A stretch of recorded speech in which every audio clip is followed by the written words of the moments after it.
Good afternoon to all of you my dear students. आज मैं the principle of maximum social advantage topic की चर्चा करूंगा, जो कि आपके बीए पार्ट 2 ऑनर्स इकोनॉमिक्स के पब्लिक फाइनेंस पेपर में सिलेबस में है। The principle of maximum social advantage एक बड़ा ही इम्पोर्टेंट टॉपिक है, जो कि आपके पब्लिक फाइनेंस का एक आधार तैयार करता है। क्योंकि हमें यहाँ पे ये देखना है कि समाज को अधिकतम लाभ कैसे प्राप्त होता है। सार्वजनिक व्यय जब सरकार करती है तो उस परिस्थितियों में जबकि आप टैक्स के माध्यम से सेक्रीफाइस करते हो और पब्लिक एक्सपेंडिचर के माध्यम से आपको बेनिफिट प्राप्त होता है, तो अधिकतम सामाजिक लाभ कब प्राप्त होगा, किस दशा में प्राप्त होगा, आज हम इसको चैप्टर को देखेंगे। तो आइए देखते हैं।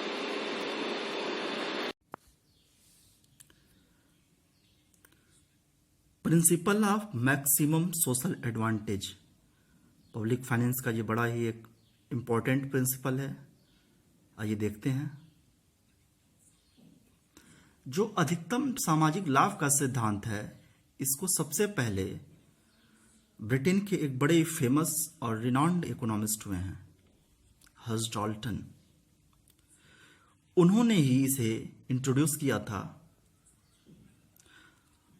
और जैसा हम सब लोग जानते हैं कि पब्लिक फाइनेंस का जो सबसे महत्वपूर्ण कार्य होता है वह होता है कि गवर्नमेंट के इनकम और गवर्नमेंट के एक्सपेंडिचर को स्टडी करती है। डाल्टन भी यही बात मानते थे और उन्होंने भी यही कहा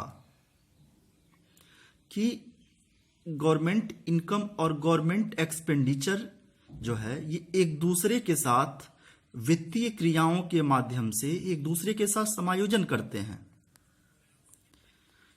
कि जो फाइनेंशियल एक्टिविटीज हैं वो फाइनेंशियल एक्टिविटीज क्या करती हैं, जो इनकम होगा गवर्नमेंट का और जो एक्सपेंडिचर होगा गवर्नमेंट का, उसको एक दूसरे के साथ एडजस्ट करती हैं। ओके, अब डाल्टन क्या कहते हैं? डाल्टन ने यह भी कहा कि जो बजटरी एक्टिविटीज होती हैं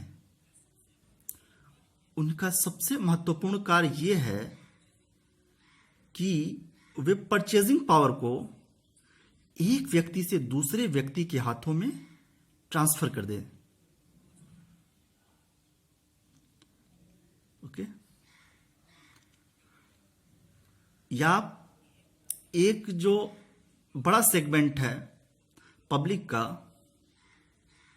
जो जनता है, और जो एक गवर्नमेंट है, ओके, ये परचेजिंग पावर को गवर्नमेंट के माध्यम से लोगों के पास और फिर लोगों के पास से गवर्नमेंट के पास ट्रांसफर कर देती है। ओके, जैसे टैक्सेशन गवर्नमेंट के द्वारा किया जाता है, लोगों के ऊपर कर लगाया जाता है। आप जानते हैं कि टैक्स डायरेक्ट भी होता है, इनडायरेक्ट भी होता है। कोई भी व्यक्ति टैक्स से बच नहीं सकता है। तो गवर्नमेंट अपनी फाइनेंशियल एक्टिविटीज के माध्यम से चेंज ला करके टैक्सेशन को बढ़ा दे तो परचेजिंग पावर होगा, वो क्या होगा, टैक्स पेयर के हाथों से निकल करके गवर्नमेंट के हाथों में ट्रांसफर हो जाएगा। ओके, अच्छा, अब गवर्नमेंट को रेवेन्यू हुई है पर्याप्त मात्रा में। अब गवर्नमेंट क्या करती है? पब्लिक एक्सपेंडिचर के माध्यम से जो परचेजिंग पावर है उसको पुनः लोगों के पास ट्रांसफर कर देती है। तो फिर लोगों की क्या होगी? परचेजिंग पावर बढ़ जाएगी। यानी कि जहां टैक्सेशन के माध्यम से परचेजिंग पावर लोगों के हाथों से निकल करके गवर्नमेंट के पास चली जाती है, वहीं पब्लिक एक्सपेंडिचर के माध्यम से गवर्नमेंट के हाथों से निकल करके लोगों के पास ट्रांसफर हो जाती है। इस प्रकार जो फाइनेंशियल एक्टिविटीज हैं उनके माध्यम से सरकार एक सेक्रीफाइस, जिसको आप इकोनॉमिक कंसेप्ट में कहेंगे तो वो डिसयूटिलिटी को जन्म देती है। डिसयूटिलिटी किसे हुआ? यहां एग्जाम्पल के लिए जो टैक्स लगाया गया लोगों के ऊपर, टैक्स लगाने के कारण क्या हुआ? लोगों ने अपनी सुविधाओं का त्याग किया। न सिर्फ सुविधाओं का त्याग किया बल्कि गवर्नमेंट के पास अपनी परचेजिंग पावर को भी ट्रांसफर कर दिया। तो लोगों के पास ट्रांसफर करने से क्या होगा? उनके पास बर्डन आएगा उनके ऊपर। तो यह बर्डन एक डिसयूटिलिटी को जन्म देगा, यानी लोगों को सैक्रिफाइस करना पड़ेगा। अच्छा, अगर इसी को उलट के देखिए, अगर गवर्नमेंट एक्सपेंडिचर करती है तो परचेजिंग पावर लोगों के हाथों में आएगा। तो लोगों के हाथों में अगर परचेजिंग पावर आएगा तो जितना अधिक एक्सपेंडिचर करेगी उतना ही अधिक मात्रा में लोगों के पास परचेजिंग पावर शिफ्ट होगा और उतना ही लोगों को बेनिफिट होगा। और इकोनॉमिक कंसेप्ट में कहेंगे तो उन्हें उतनी ही अधिक मात्रा में यूटिलिटी प्राप्त होगी। अब आप समझ सकते हैं कि फाइनेंशियल एक्टिविटीज कैसे कार्य करती है। अच्छा, अब इस चेंज का परिणाम क्या होगा? जो ये ट्रांसफर हो रहा है गवर्नमेंट से लोगों के पास या लोगों के से गवर्नमेंट के पास, वास्तव में इसका रिजल्ट ये होगा कि यह पूरे पैटर्न को चेंज कर देगा। वह पैटर्न क्या होगा?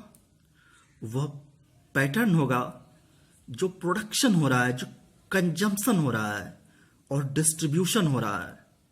मुख्य रूप से इन तीनों के पैटर्न को ये चेंज कर देगा। ओके, प्रोडक्शन, कंजम्पशन और डिस्ट्रीब्यूशन, इसके पैटर्न को ही फाइनेंशियल एक्टिविटीज के माध्यम से गवर्नमेंट चेंज कर सकती है। और इनको चेंज करने से क्या होगा? आप समझ सकते हैं, जो इनकम होगा और जो वेल्थ होगा वो भी अपने आप क्या हो जाएगा? चेंज हो जाएगा। ओके, यानी कि उत्पादन, उपभोग और वितरण जैसी जो महत्वपूर्ण वित्तीय क्रियाएं हैं वह एक नए डायमेंशन को प्राप्त होंगी। कब? फाइनेंशियल एक्टिविटीज के माध्यम से। अब यहां पर महत्वपूर्ण यह जानना है कि जो पैटर्न में जो चेंज हो रहा है वह सोशली बेनिफिशियल है या नहीं है। अब हम धीरे धीरे उस मेन कॉन्सेप्ट की तरफ बढ़ेंगे, जो प्रिंसिपल की तरफ बढ़ेंगे जो डॉल्टन ने दिया है। जो पैटर्न चेंज होगा ट्रांसफर ऑफ परचेजिंग पावर से, वह बेनिफिशियल है अथवा समाज की दृष्टिकोण से नहीं बेनिफिशियल है। जब हम इसे देखेंगे तो यहीं पे यह सिद्धांत निकल कर आएगा कि अधिकतम सामाजिक लाभ का सिद्धांत कब प्राप्त होगा। ओके, यानी कि मैक्सिमम सोशल एडवांटेज की स्थिति कब आएगी? फाइनेंशियल एक्टिविटीज के फलस्वरूप आप समझ रहे होंगे कि जब मैं इसका जिक्र कर रहा हूं कि फाइनेंशियल एक्टिविटीज, तो इसका मतलब गवर्नमेंट इनकम और गवर्नमेंट एक्सपेंडिचर से है। इसका परिणाम क्या होगा? यदि सामाजिक रूप से लाभ प्राप्त होता है, समाज के लिए बेनिफिशियल होता है, तो आप कह सकते हो कि ये फाइनेंशियल एक्टिविटीज न्यायपूर्ण है। अगर नहीं होता है तो आप उसे न्यायपूर्ण नहीं कह सकते। ओके, अब देखिए, according to Hugh Dalton, the system of public finance it's maximum social advantage को this is the fundamental principle of public finance. तो डाल्टन इसे एक पब्लिक फाइनेंस का आधारभूत सिद्धांत कहते हैं। यहीं पे एक बेस तैयार होता है पब्लिक फाइनेंस का, जिसके ऊपर आप एक बड़ी इमारत पब्लिक फाइनेंस की खड़ी करते हैं। पब्लिक फाइनेंस का जो एक महत्वपूर्ण कार्य है वो लोगों के वेलफेयर को बढ़ाना है। अधिकतम सामाजिक लाभ कब प्राप्त होगा? अधिकतम सामाजिक लाभ का जो ये सिद्धांत होता है, इकोनॉमिक वेलफेयर को बढ़ाने का कार्य करेगा। जब पब्लिक एक्सपेंडिचर और टैक्सेशन को इस प्रकार लगाया जाए कि जिस बिंदु पर पब्लिक एक्सपेंडिचर से होने वाला सोशल बेनिफिट होगा, वह टैक्स के कारण होने वाले डिसयूटिलिटी के बराबर होगा। ओके, जहां पे लाभ प्राप्त हो रहा है लोगों को बेनिफिट के माध्यम से, उसको आप मार्जिनल यूटिलिटी से डिराइव करेंगे। ओके, और टैक्स के माध्यम से जो सेक्रीफाइस हो रहा है उसे आप मार्जिनल डिसयूटिलिटी के माध्यम से डिराइव करेंगे। अर्थात जहां पे marginal utility of expenditure is equal to marginal disutility of sacrifice after imposed of a tax, that will be equal. At that point there will be a maximum social advantage. Okay, अब इस सिद्धांत के कुछ बड़े ही महत्वपूर्ण assumptions हैं, अन्य आर्थिक सिद्धांतों की तरह ही उसे हम देखेंगे। सम एजम्पशंस, आइए कुछ इसकी मान्यताओं को देखते हैं। जिसकी पहली मान्यता है वो ये है, डाल्टन मानता है कि जो टैक्स पेयर होगा, यानी कि जो टैक्सेशन होता है, उसका रिजल्ट क्या होता है? लोगों को सेक्रीफाइस करना पड़ता है, तथा जो पब्लिक एक्सपेंडिचर होता है वो हमेशा ही सोसाइटी के लिए बेनिफिशियल होता है। जब भी टैक्स लगाया जाएगा तो लोगों को सेक्रीफाइस करना ही पड़ेगा। डिसयूटिलिटी से आप इसे डिराइव करोगे, और जब भी गवर्नमेंट एक्सपेंडिचर करेगी तो बेनिफिट होगा सोसाइटी को, और इसे आप मार्जिनल यूटिलिटी से डिराइव करोगे।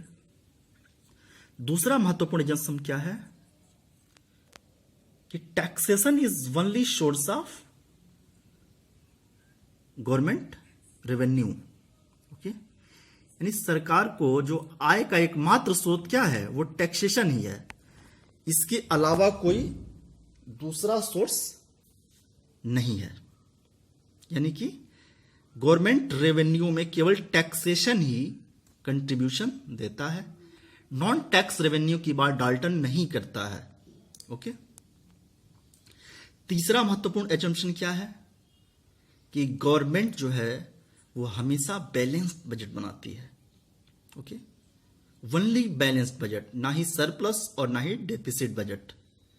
ठीक है, और चौथा बड़ा ही जो इंपॉर्टेंट एजम्पशन है वो क्या है कि जो सार्वजनिक व्यय होगा, पब्लिक एक्सपेंडिचर होगा, उसके कारण लोगों को जो लाभ प्राप्त होगा वो डिमिनिशिंग मार्जिनल सोशल बेनिफिट होगा, और जो टैक्सेशन से लोगों को त्याग करना पड़ रहा है उसका सीमांत दर क्या होगा?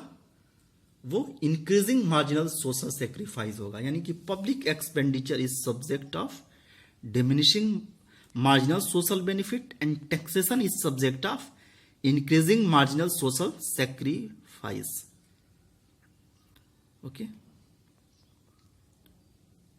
चारों जंक्शन आप एक बार पुनः आपको रिकैपिचुलेट कराना चाहता हूं कि टैक्स के माध्यम से लोगों को सेक्रीफाइस करना पड़ता है, वहीं पब्लिक एक्सपेंडिचर के माध्यम से लोगों को बेनिफिट प्राप्त होता है। टैक्सेशन ही सरकार की आय का एकमात्र स्रोत है। गवर्नमेंट हमेशा बैलेंस्ड बजट बनाती है और पब्लिक एक्सपेंडिचर के कारण लोगों को जो बेनिफिट होता है वो क्या होगा, हर एक अतिरिक्त इकाई के साथ घटता हुआ होगा जो बेनिफिट प्राप्त होगा, और टैक्सेशन के कारण जो त्याग होगा वो हर एक अतिरिक्त इकाई के कारण वो त्याग बढ़ते हुए दिशा में होगा। इंक्रीजिंग मार्जिनल सोशल सेक्रीफाइस होगा। क्यों होगा, इसे हम अभी थोड़ा और विस्तार से देख रहे हैं। ओके, दूसरी मान्यता क्या है कि tax is only source of government revenue, यानी कि केवल टैक्स ही गवर्नमेंट के रेवेन्यू में कंट्रीब्यूशन देता है, नॉन टैक्स रेवेन्यू की बात डाल्टन नहीं कर रहा है। तीसरा जंक्शन क्या है कि गवर्नमेंट हमेशा बैलेंस्ड बजट बनाती है, ना ही सरप्लस और ना ही डेफिसिट का बजट बनाती है, केवल बैलेंस्ड बजट बनाती है। और चौथा जो बड़ा ही महत्वपूर्ण मान्यता है वो ये है कि पब्लिक एक्सपेंडिचर के मामले में डिमिनिशिंग मार्जिनल सोशल बेनिफिट का नियम लागू होगा और टैक्स के मामले में इंक्रीजिंग मार्जिनल सोशल सेक्रीफाइस का नियम लागू होगा। अब हम इसको विस्तार से देखेंगे कि मार्जिनल सोशल सेक्रीफाइस क्या होता है। मार्जिनल सोशल सेक्रीफाइस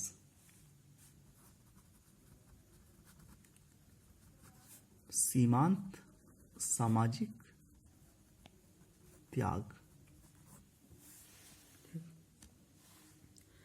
वास्तव में जो मार्जिनल सोशल सेक्रीफाइस है यह उस अमाउंट को बतलाता है जो कि एक extra unit of tax impose होने पर सोशल सेक्रीफाइस में जो वृद्धि होती है।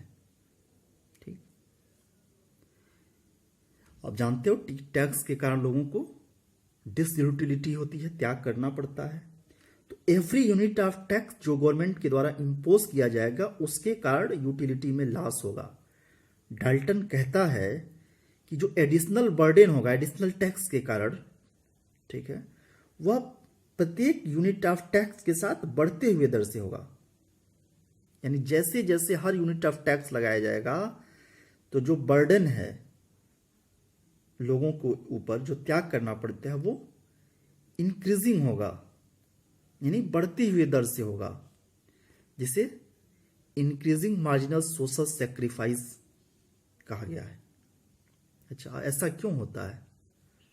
अगर आपने बीए पार्ट 1 में माइक्रो इकोनॉमिक्स में आपने पढ़ा होगा डिमिनिशिंग मार्जिनल यूटिलिटी लॉ, घटती हुई सीमांत उपयोगिता का नियम, तो आप आसानी से समझ जाएंगे कि मैं क्या कहना चाहता हूं। देखिए, जब टैक्स लगाया जाएगा तो लोगों के पास जो मनी स्टॉक होगा वो क्या होगा, कम हो जाएगा। ठीक, यानी उन्हें परचेजिंग पावर तो उन्होंने ट्रांसफर कर दिया तो उनके पास अब कम मनी रह गया खर्च करने के लिए। तो ऐसी स्थिति में जब उनके पास कम मुद्रा रह जाएगी तो उस मुद्रा का उपयोगिता क्या होगा, बढ़ जाएगा। ठीक, क्योंकि उनके पास कम ही मुद्रा है।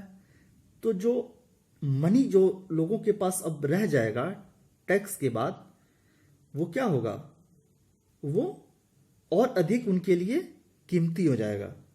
इसके कारण उनकी जो मार्जिनल यूटिलिटी ऑफ मनी होगी वो अपने आप क्या होगा, बढ़ता जाएगा। तो इस प्रकार प्रत्येक अतिरिक्त इकाई का जो टैक्स लगाया जाएगा उसको समाज के ऊपर उसका क्या प्रभाव पड़ेगा, एक बहुत बड़ा इंपैक्ट होगा। क्यों? क्योंकि मार्जिनल सोशल सेक्रीफाइस बढ़ते हुए दर के साथ आगे जाएगा। आइए इसे हम एक डायग्राम के माध्यम से मार्जिनल सोशल सेक्रीफाइस को समझते हैं।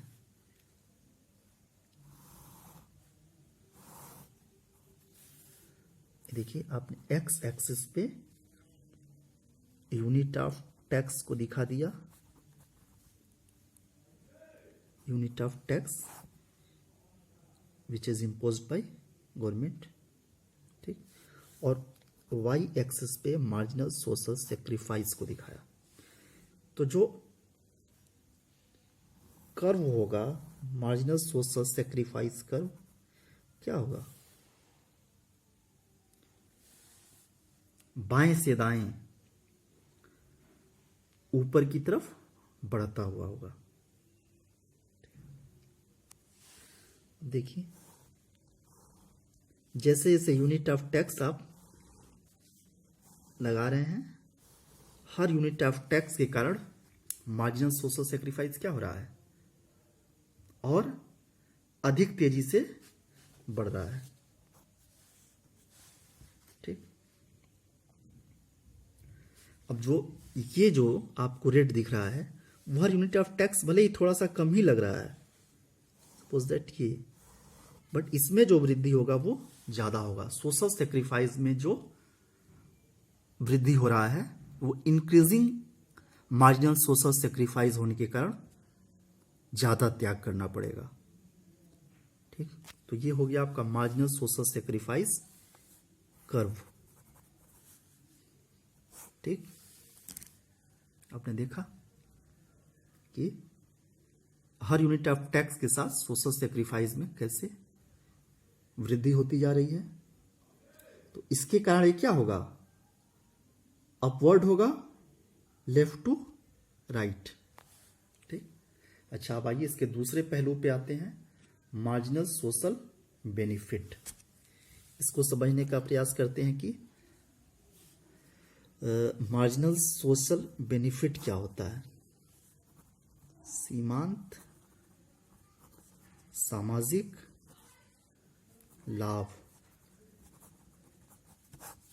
सीमांत सामाजिक लाभ क्या होता है। देखिए मैक्सिमम सोशल बेनिफिट कब होगा, जब पब्लिक एक्सपेंडिचर होगा, ठीक। जब टैक्सेशन होता है तो लोगों को त्याग करना पड़ता है, और जब सरकारें एक्सपेंडिचर करती हैं सामाजिक कार्यों के लिए, लोगों के वेलफेयर को बढ़ाने का काम करती हैं, तो लोगों तक लाभ पहुंचता है। वास्तव में पब्लिक एक्सपेंडिचर की एक जो एक्स्ट्रा यूनिट खर्च की जा रही है गवर्नमेंट के द्वारा, उसके कारण समाज को जो लाभ प्राप्त होता है, या यूं कहें दूसरे शब्दों में कि समाज के कल्याण में जो वृद्धि होती है उसे मार्जिनल सोशल बेनिफिट कहते हैं, ठीक। जिस प्रकार डिमिनिशिंग मार्जिनल यूटिलिटी लॉ लागू होता है, जिसमें कि वस्तु की इकाइयों का आप जैसे जैसे उपभोग बढ़ाते जा रहे हो उससे प्राप्त होने वाली उपयोगिता क्या होती है, घटती जाती है। तो उसी प्रकार प्रत्येक एडिशनल यूनिट ऑफ जो एक्सपेंडिचर होगा उसके कारण लोगों को जो लाभ प्राप्त हो रहा है वो क्या होगा, घटते हुए दर से प्राप्त होगा, ठीक। यानी जैसे जैसे गवर्नमेंट एक्सपेंडिचर को अपने बढ़ाती जाती है तो वो उसका जो लाभ प्राप्त होता है वो पहले अधिक होता है, फिर धीरे धीरे कम होता जाता है।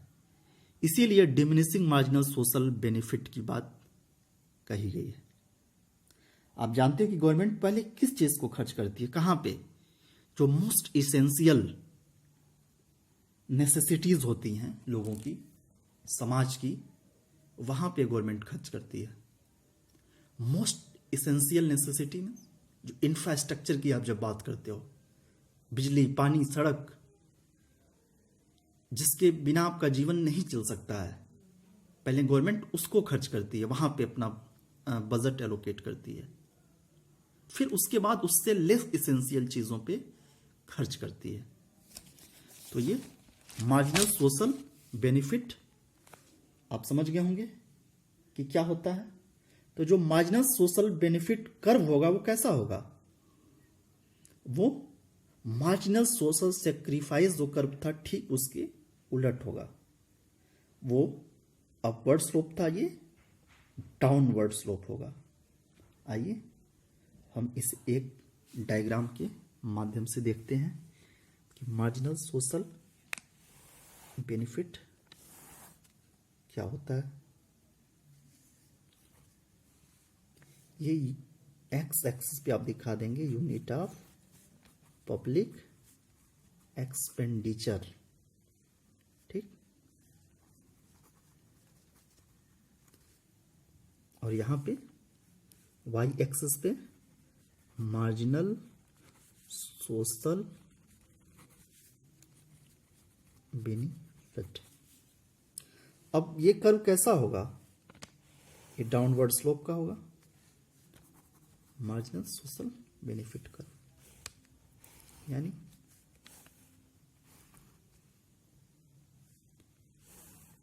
आप देख सकते हो क्या हो रहा है। जैसे जैसे आप पब्लिक एक्सपेंडिचर बढ़ा रहे हो, जो सोशल बेनिफिट होगा वो क्या होगा, बढ़ेगा, लेकिन घटती हुई दर के साथ बढ़ेगा, ठीक। अब आप समझ गए होंगे कि मार्जिनल सोशल सैक्रिफाइस क्या होता है और मार्जिनल सोशल बेनिफिट क्या होता है। अब आते हैं हम अपने इस प्रिंसिपल के सबसे जो इम्पोर्टेंट सेगमेंट है कि principal of maximum social advantage वो किस पॉइंट पर प्राप्त होगा। तो आप देखेंगे कि जो मैक्सिमम सोशल एडवांटेज है उसको डायग्राम के माध्यम से हम देखते हैं, ठीक। यहां पे आप एक्स एक्सिस पे दोनों ही दिखा सकते हैं कि unit of taxation and expenditure, और यहाँ वाई एक्सिस पे आपने marginal social benefit and marginal social sacrifice दोनों को दिखाया। अब देखिए आपने अभी देखा कि ये जो कर्व है ये मार्जिनल सोशल बेनिफिट का कर्व है, जिसे आपने अभी भी देखा, और उसके तुरंत पहले हमने चर्चा किया था मार्जिनल सोशल सेक्रीफाइस कर्व का। ये मार्जिनल सोशल सेक्रीफाइस कर्व हो गया आपका, ये मार्जिनल सोशल बेनिफिट। अब डाल्टन कहता है कि जिस पॉइंट पे marginal social benefit curve marginal social sacrifice curve को कट करता है, इंटरसेक्ट करता है, वही पॉइंट जो होगा वो मैक्सिमम सोशल एडवांटेज का पॉइंट होगा, ठीक।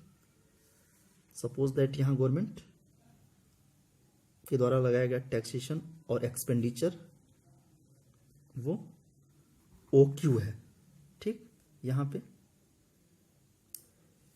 तो इस अवस्था में OR जो होगा वो क्या है, मार्जिनल सोशल बेनिफिट भी है, ठीक, और वही मार्जिनल सोशल सेक्रीफाइस है।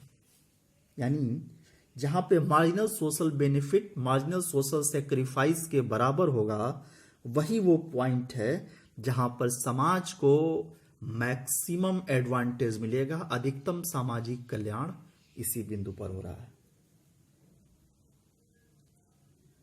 ठीक है।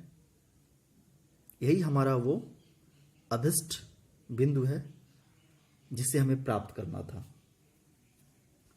ठीक। अब देखिए अगर एग्जाम्पल के लिए हम यहां पर एक कोई पॉइंट लेते हैं P1, OQN टैक्स लगाते हैं, यहां मान लीजिए ये S1 हो गया, ठीक। अब देखिए इस पॉइंट पे आपको क्या दिख रहा है, यहां पे OQN अमाउंट जब टैक्सेशन और एक्सपेंडिचर का है तो इस अवस्था में जो मार्जिनल सोशल बेनिफिट है वो कितना है, marginal social benefit P1 Q1 है, यानी कि ये जो डिस्टेंस आप देख रहे हो P1 to Q1, ये टोटल क्या है, मार्जिनल सोशल बेनिफिट है। और जो सेक्रीफाइस है वो कितना है, S1 Q1, यानी कि सेक्रीफाइस क्या है, लेस है देन बेनिफिट से।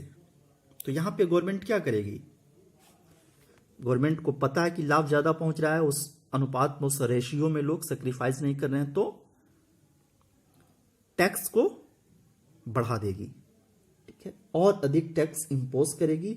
और टैक्स को इंपोज करेगी तो जाहिर बात है कि गवर्नमेंट के पास अधिक रेवेन्यू होगा, गवर्नमेंट अधिक एक्सपेंडिचर करेगी। इसके कारण जो ये तब तक होता रहेगा जब तक ये OQ बिंदु तक शिफ्ट नहीं हो जाता है।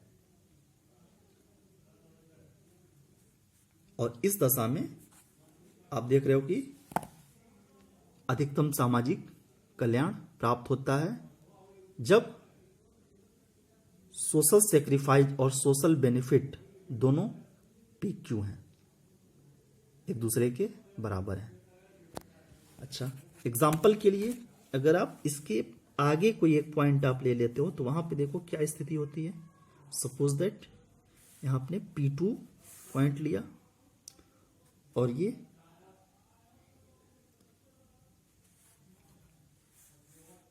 P2 आपने यहां लिया और ये S2 है, क्योंकि ये सेक्रीफाइस कर्व है, ठीक। तो यहां पे क्या हो रहा है,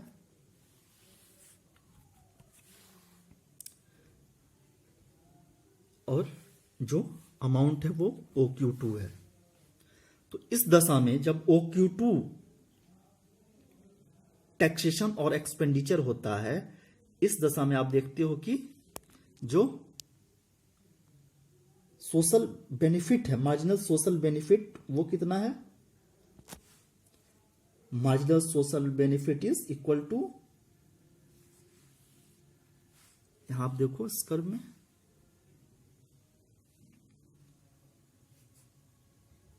जो बेनिफिट है वो P2 और Q2 के बराबर है। सोशल बेनिफिट कब से, उस पे आप देखो ये डिस्टेंस वहां पे आप ड्रा करोगे एक लाइन, तो P2 Q2 जो क्या है, मार्जिनल सोशल बेनिफिट है। और जो सैक्रिफाइस है वो कितना है, marginal social sacrifice is S2 Q2, यानी मार्जिनल सोशल सैक्रिफाइस टैक्सेशन के कारण बहुत ज्यादा है और जो एक्सपेंडिचर के कारण जो एडवांटेज हो रहा है सोसाइटी को वो हो रहा है P2 Q2 के बराबर, ठीक। तो यहां पे क्या है, marginal social sacrifice S2 Q2 is greater than marginal social benefit P2 Q2।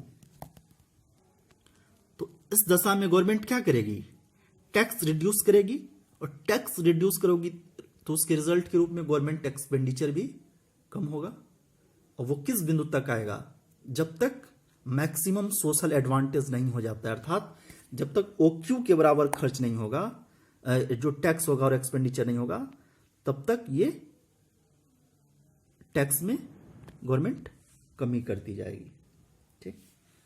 तो इस प्रकार आप देखते हो कि डाल्टन ने एक डायग्राम के माध्यम से मार्जिनल सोशल बेनिफिट और मार्जिनल सोशल सैक्रिफाइस के माध्यम से यह बताया कि मैक्सिमम सोशल एडवांटेज कब होता है और कैसे प्राप्त होता है और किस बिंदु पर होगा, ठीक।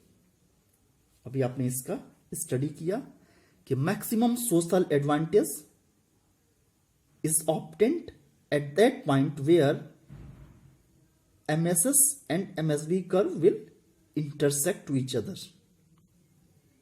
ठीक। तो ये OP हो गया आपका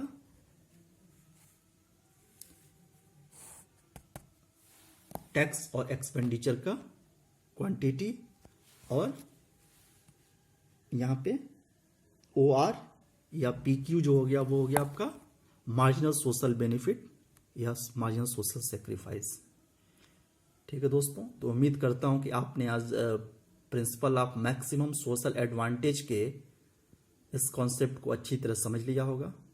बहुत बहुत धन्यवाद।